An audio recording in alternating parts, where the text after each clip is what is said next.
India Europe trade deal. देखो आज का ये वीडियो बहुत इंपॉर्टेंट होगा क्योंकि बहुत सारे लोगों के जो क्वेश्चंस है कि सर इंडिया में क्या सस्ता होगा क्या महंगा होगा, कौन सी कंपनी के लिए बेनिफिट होगा कौन सी कंपनी के लिए डिसबेनिफिट होगा, ये आज के वीडियो में आपको समझाने की कोशिश करूंगा। और जो सस्ता होगा वो भी मैं आपको बताऊंगा। वीडियो अंत तक देखिएगा। जो भी क्वेरीज है आप लोगों की मुझे कॉमेंट कीजिएगा। ठीक है, चलिए स्टार्ट करते हैं।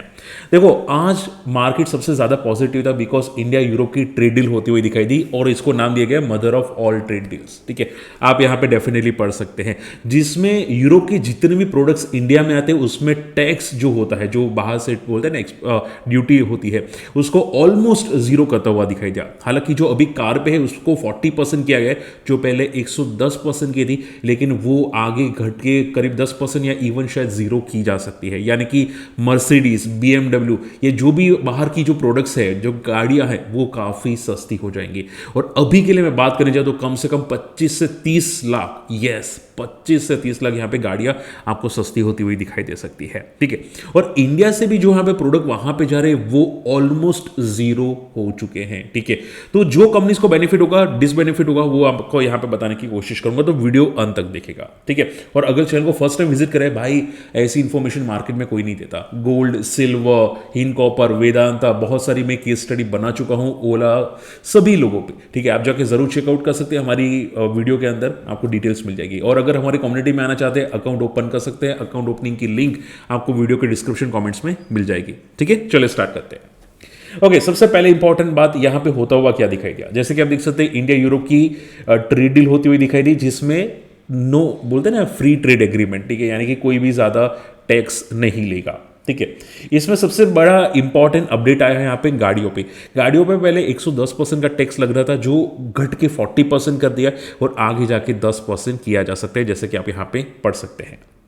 ठीक है, तो ये आपको यहां पे लिस्ट दिख जाएगी, जो प्रॉपरली लिस्ट है, जो प्रोडक्ट इंडिया में सस्ते होंगे, ठीक है, यूरोप से आने वाले प्रोडक्ट, वो आपको यहां पे लिस्ट मिल जाएगी। जैसे कि आप देख सकते हैं यहां पे what get cheapest for the Indians. ठीक है, तो मशीनरी, इलेक्ट्रिकल इक्विपमेंट्स जहां पे 44% का टैक्स था, aircrafts, plastics, chemicals, motor vehicles, iron and steels, ये सभी जो प्रोडक्ट्स है उस पर 0%, देखो यहाँ पे 0%। ठीक है, यानी कि यूरोप ने पूरा का पूरा इंडिया के लिए जो टैक्स था, ठीक है, वो जीरो कर दिया है। बहुत अच्छी बात है डेफिनेटली। ठीक है, अब सबसे बेनिफिट किसको होगा पता है? जो लोग दारू, वाइन वो सब पीते हैं उनके लिए बेनिफिट होगा, और जो गाड़ियां खरीदते हैं, ठीक है, बाहर की, उनके लिए सबसे तगड़ा बेनिफिटेड होगा। ठीक है, जैसे कि आप देख सकते हैं वाइन पे जो टैरिफ था वो 150% का था, आप यहां पे पढ़ सकते हैं, जो अभी घट के 20 से 30% किया जा रहा है।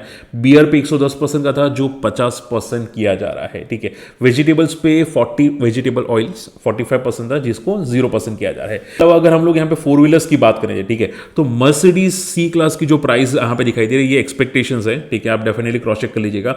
जो 88 या 90 लाख पे यहाँ पे ऑन रोड पड़ रही थी, अभी आपको यहाँ पे 20 से 30 लाख करीब करीब सस्ती पड़ेगी, जो करीब 60 से 62 लाख पे आपको वो ऑन रोड यहां पे पड़ सकती है। ठीक है, तो ये बहुत बड़ा अपडेट है और ये प्राइस और जाके डिक्रीज होने वाले आने वाले 1 या 1.5 साल के अंदर अंदर है। ठीक है, तो सबसे बेनिफिट गाड़ियां और बीएस पे आपको दिखाई दे रहा है। ठीक है, अब अगला पॉइंट आ जाता है इंडियन कंपनी के लिए किसको बेनिफिट है। तो आप यहां पे देखिएगा textile, James and jewelleries, auto components, engineering, chemicals, ये सब का जो टैक्स है वो 0% कर दिया गया यहां पे यूरोप ने। ठीक है, तो यहां से जो भी माल जाएगा, James and jewelleries, footwear, auto components, वो सब उनके लिए यहाँ पे बहुत सस्ता हो चुका है। हालांकि पहले भी बहुत ही ना के बराबर टैक्स था, लेकिन अब जीरो हो चुका है। ठीक है, अब यहाँ पे आप लिस्ट देखिएगा कौन सी इंडियन कंपनी जो ऑलरेडी लिस्टेड है मार्केट में, उनको बेनिफिट पड़ सकता है। आप लिस्ट पढ़ सकते हैं, जिसमें एपिक्स फ्रोजन फूड को 30% का बेनिफिट मिलेगा, क्योंकि उनका एपिक्स फ्रोजन फूड का share, market share Europe countries के अंदर 30% का है। ठीक है, अवंती फीड्स का 17% का है, और ये जो आपको दिखाई दे रहा है परसेंटेज, वो उनका मार्केट शेयर वहां पे है। ठीक है, कि भाई मान लो अवंती फीड्स अगर जो भी 100% का इनका रेवेन्यू आता है, तो उसमें से मान लो 17% का रेवेन्यू यूरोप से आता है। ठीक है, वैसे एपिक्स फ्रोजन फूड का 30% का जो रेवेन्यू है वो यहाँ पे यूरोप से आता है। ठीक है, तो ये आपको यहाँ पे लिस्ट दिखाई दे रहा है। अब सबसे इंपॉर्टेंट सवाल, सर ये लिस्ट यानी कि ये कंपनी को बेनिफिट मिलेगा, यानी कि ये कंपनी की रेवेन्यू फ्यूचर में बढ़ सकते हैं, क्या ये सही है? देखो, डायरेक्टली ऐसा जजमेंट पे मत आना। ठीक है, मैं आपको एक सिंपल एग्जांपल देना चाहूंगा। मैं आपको प्राइस तो नहीं बता सकता, बट एक सिंपल एग्जांपल देना चाहूंगा। एक कंपनी थी जो सबसे ज्यादा बेनिफिटेड थी यूरोप के लिए। ठीक है, क्योंकि वहां पे प्राइस काफी कम हो चुके थे, जैसे कि एंथम बायोसाइंसेस है, I think so anthem biosciences है। ठीक है, उनका मार्केट शेयर यूरोप से 55% का है। ठीक है, अब ये ट्रेड डील हो चुकी है तो क्या उनको बेनिफिट मिला? आप जाके आज चेकआउट करना कि कितनी मोमेंटम आई आज के दिन के अंदर। बात समझ में आ रही है? तो ऐसा मत सोचो कि भाई ये कंपनी के लिए बेनिफिट है तो भाई ये सभी की सभी रॉकेट ही बनेगी। बात समझ में आ रही है? आपको देखना पड़ेगा कि पहले उनका जो टैरिफ था अभी मान लो रिमूव कर दिया गया तो उनकी बैलेंस शीट में कितना बड़ा इंपैक्ट होगा। ठीक है, क्योंकि यूरोप ने ज़्यादा इंडिया पे टैरिफ नहीं लगाए थे, इंडिया ने ज़्यादा यूरोप पे लगाए थे। बात समझ में आ रही है? यूरोप ने तो 5%, 10%, 12% ही इंडिया के प्रोडक्ट्स पे लगाए थे। तो सबसे ज़्यादा जो बेनिफिट हुआ है वो यूरोप के प्रोडक्ट्स को हुआ है। ठीक है, इंडियन प्रोडक्ट्स को हुआ है बट लिमिटेड है। ठीक है, क्योंकि ज़्यादा टैरिफ था नहीं। हालांकि ये कंपनी को बेनिफिट हो सकते हैं। सबसे बेस्ट बेनिफिटेड अगर मैं बोलूँ तो यहाँ पे Apex frozen food, Avanti food जैसे श्रीम फूड कंपनीज हो जाती है, क्योंकि उनके जो श्रीम प्रोडक्ट्स होते हैं वो प्राइस सेंसिटिव होते हैं। ठीक है, अगर मान लो यूएस में नहीं चलते तो अगर यूरोप टैक्स सस्ता कर देता है तो फूड प्रोडक्ट्स जो होते हैं, ठीक है, श्रीम प्रोडक्ट्स, वो काफ़ी बेनिफिटेड कर जाते हैं। तो उनके लिए डेफिनेटली बेनिफिट होता हुआ दिखाई दिया है। ठीक है, तो मैंने आपको क्या बताया, कौन से प्रोडक्ट सस्ते होंगे इंडिया के अंदर, कौन सी कंपनी को बेनिफिट होगा जो एक्सपोर्ट करती है, वो मैंने आपको अभी तक बता दिया है। ठीक है, आई होप आज के वीडियोस आपको समझ में आ रहे हैं। ठीक है, इसके अलावा कौन सी कंपनी को नेगेटिव इम्पैक्ट पड़ेगा, अब ये ध्यान से देखिएगा। आप देखोगे auto companies, Indian auto companies को सबसे नेगेटिव इम्पैक्ट पड़ेगा। क्यों? क्योंकि इंडिया में जो गाड़ियां बिक रही है, ठीक है, उसमें अगर वहां पे फॉरेन गाड़ियां सस्ती मिलती है तो वो लोग क्यों नहीं लेंगे? बात समझ में आ रही है? मान लो कि कोई इंडियन गाड़ी है जो 30 लाख की 40 लाख में मिल रही है। ठीक है, बहुत सारी होंगी यहाँ पे डेफिनेटली ऑन रोड प्राइस जो 30-40 लाख या 50 लाख में मिलेंगी। तो मान लो कोई 10 लाख और खर्च करके यहाँ पे दूसरी गाड़ी ले सकता है बाहर की।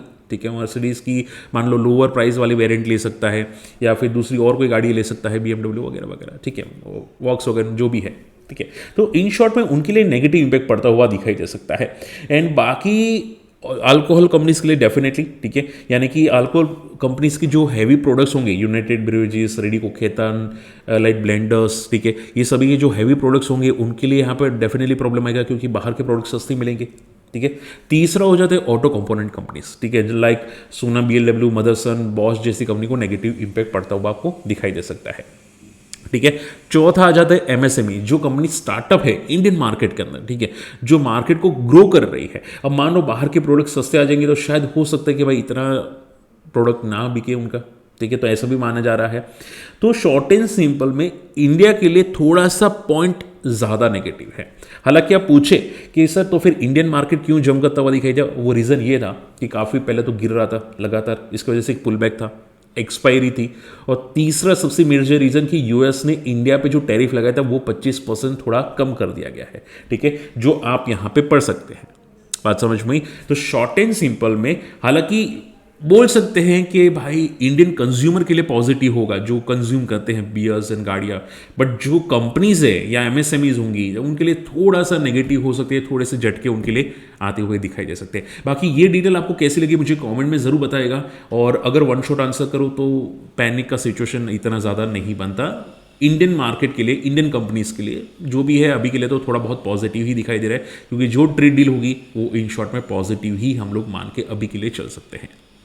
ठीक है, आई होप ये बात आपको समझ में होगी। और बाकी ज़्यादातर लोग बोलते हैं ना मेक इन इंडिया। ठीक है, और आपको ऐसी केस स्टडी किस पे चाहिए मुझे कमेंट जरूर कीजिएगा। मिलते अगले वीडियो में, बाय।